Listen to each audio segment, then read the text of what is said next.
과거 뉴스 속 오늘은 어떤 일이 있었을까요? 영상으로 떠나는 라떼 뉴스 여행 영상실록 오늘 N. 안녕하세요, 라떼 앵커 이현우. 아나운서 조혜진입니다. 예진 씨, 네. 저는 요즘에 이것 때문에 너무 행복해요. 어떤 것 때문에요? 바로 영상실록 오늘 N 때문에요. 저도요. 저도 이 영상실록 오늘은 보는 재미로 요즘 살고 있어요. 아니, 주변에서 네. 반응 그렇게 좋다면서요. 네, 요즘에 뭐 영상실록 오늘은 너무 재밌다, 너무 유익하다 이런 얘기를 많이 듣고 있습니다. 그러니까요. 네. 과거 오늘에는 어떤 일들이 있었는지 이렇게 보다 보니까 굉장히 흥미롭고, 근데 물론 또 가슴 아픈 얘기들도 많아서 맞아요. 좀 씁쓸할 때도 있습니다. 네. 자, 그럼 과거 속 오늘에는 어떤 일들이 있었는지 함께 보시죠.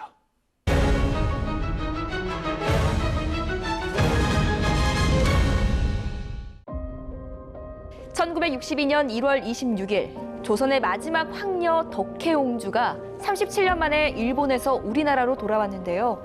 덕혜옹주는 고종의 막내딸로 비록 서녀였지만 5살 때 중명당에 유치원이 만들어질 정도로 아버지의 지극한 사랑을 받았던 황녀입니다. 제가 듣기로 이 고종이 일본의 딸을 빼앗기기 싫어서 황실 시종 조카와 약혼을 시키려는 시도도 했다, 뭐 이런 얘기도 들었어요. 맞아요. 근데 그 시종이요, 황실 출입 금지를 당했고 또 그해 고종이 승하하면서 결국 이제 덕혜옹주가 일본의 손으로 넘어가게 된 거죠.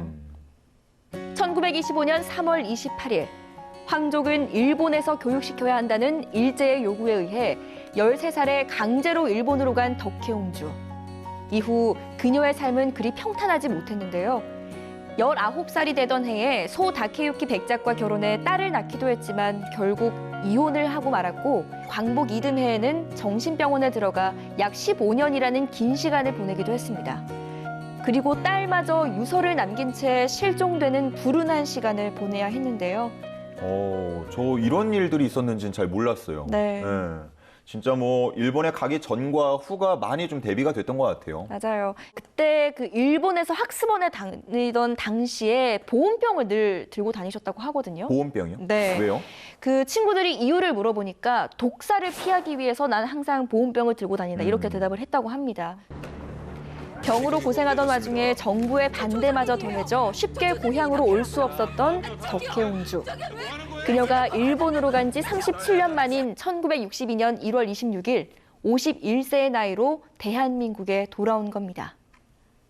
그때 당시에 반대가 좀 있었죠? 네, 이 왕실에 대한 반감도 있었고요. 이승만 정권 당시에 황족이 돌아오면 이 본인의 입지가 좁아질 것이다라는 예상을 했나 봐요. 그래서 환국을 거부했다고 합니다. 비행기가 김포공항에 도착하자 그녀를 기다리는 수많은 인파 속에 어린 시절 그녀를 길러줬던 유모 변복동이 비행기를 향해 큰 절을 올리며 목 놓아 울기도 했는데요.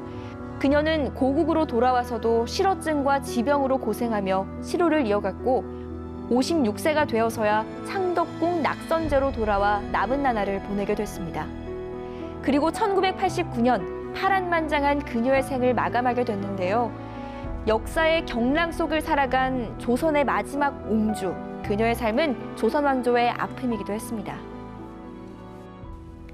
1983년에 이 덕혜옹주가 글을 직접 쓰신 게 있는데요. 나는 낙선제에서 오래오래 살고 싶어요. 전하, 비전하 보고 싶습니다. 대한민국 우리나라라고 쓰셨다라고 하더라고요.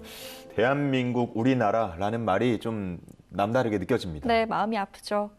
자, 그럼 이번에는 2003년으로 떠나보실까요? 2003년 1월 26일 타이완 여객기가 54년 만에 처음으로 중국에 도착했는데요. 54년이요? 네. 두 나라 사이가 좋지는 않으니까 뭐 이해는 되지만, 우와, 54년이요? 맞아요. 가깝지만 멀고 먼 사이였죠. 지난 1949년 타이완과 중국은 분리된 이후 직항이 금지되어 있었는데요. 두 나라는 여행객이 많은 춘절 연휴 기간에 타이베이와 상하이 사이에 간접 항로를 개설하기로 2002년 11월 합의한 겁니다. 다음 해 19명의 승무원과 관리 등을 태우고 타이베이 공항을 출발한 타이완 중화항공 전세기가 홍콩을 거쳐서 오전 9시쯤 상하이 푸동공항에 착륙했는데요. 그리고 이날 비행은 여성 기장님이 직접 모셨다고 합니다. 야, 특별한 또 비행이었네요. 네. 이날 노선은 마련됐지만 홍콩이나 마카오를 거쳐야 한다는 아쉬운 점이 있었는데요. 그러나 2006년 1월 춘절을 앞두고 한시적 직항이 시행되면서 타이베이를 떠난 여객기가 베이징에 바로 도착할 수 있게 되기도 했습니다. 중국의 1,000억 달러, 우리 돈 100조 원 가량을 투자하고 있는 타이완 기업인들은 그동안 직항로 개설을 꾸준히 요구해왔으며 한시적으로나마 직항 운항이 허용된 것을 크게 기뻐했는데요. 최근 들어 다시 갈등이 심각해진 중국과 타이완. 오랜 시간이 걸려 결국 하늘길이 열린 것처럼 점차 사이도 좋아질 수 있기를 바랍니다. 자, 그럼 이번에는 2001년으로 떠나보실까요? 2001년 1월 26일 일본 도쿄 시노쿠보역. 술에 취한 한 일본인 남자가 선로 아래로 떨어졌는데요. 수백 명이 지켜보고 있었지만 누구 하나 선뜻 나서기 힘든 그 순간 얼굴도 모르는 누군가를 위해 몸을 던진 청년. 뒤이어 다른 한 명도 선로에 뛰어들어 도왔지만 열차는 순식간에 그들을 덮쳤습니다. 그렇게 자신을 희생한 청년의 이름은 바로 이수현. 아, 진짜 저 이름은 절대로 잊히지가 않아요. 정말 사실 쉽지 않은 용기잖아요. 맞아요. 용기가 있다 하더라도 정말 그 선뜻 나서기 힘든 상황이었을 텐데 사실 두 사람이 뛰어들고 나서 열차가 다가올 때 본인만 살고자 하는 의지가 있었다면 충분히 나올 수 있는 시간이 있었대요. 근데 다가오는 열차를 멈추기 위해서 끝까지 남아서 알리려고 노력을 했다고 합니다. 당시 그의 희생은 개인주의 성향이 강한 수많은 일본인들의 마음을 울렸고 일본 사회에 큰 파장을 일으켰습니다.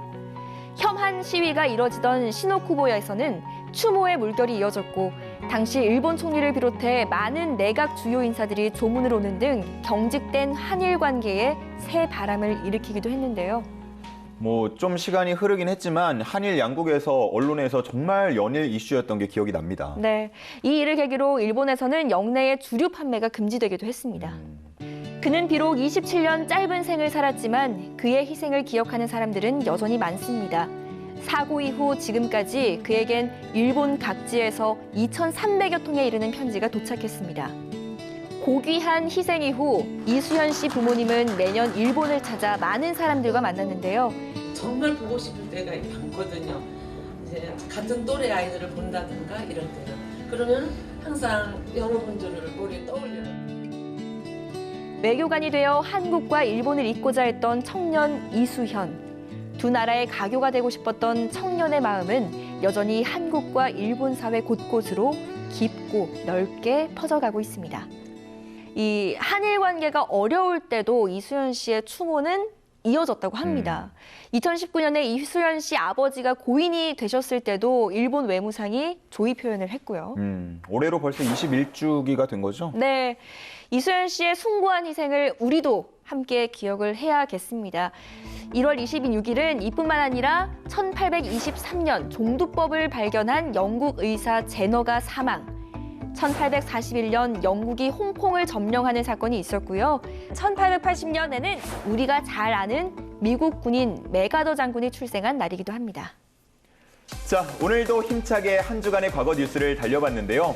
마음을 울리는 안타까운 소식부터 또 신기하고 놀라운 사건까지 여러분도 저처럼 과거 뉴스를 통해서 오늘을 되돌아보는 시간, 뜻깊은 시간 되었길 바랍니다. 영상실록으로 만나본 오늘의 뉴스. 그럼 다음 시간 더 알찬 이야기로 만나요.